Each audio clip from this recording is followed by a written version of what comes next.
Hello everybody, this is Montgomery, and today we're going to get you guys an update on my global. You notice the main arm is not on the door. See, here's the main arm.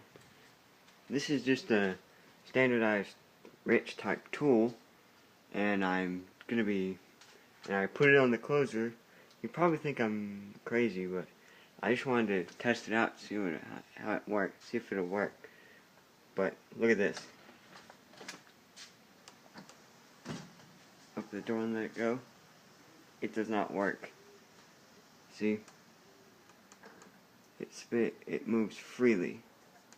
Let's take the cap off. See? Watch. See that? It moves freely. See, it moves freely. See? So I could do this and slam the door.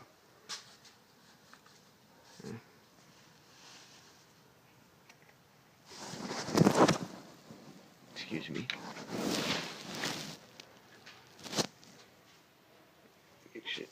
We'll do this one more time.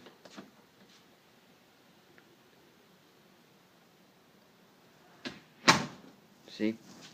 So anyways, that'll be it.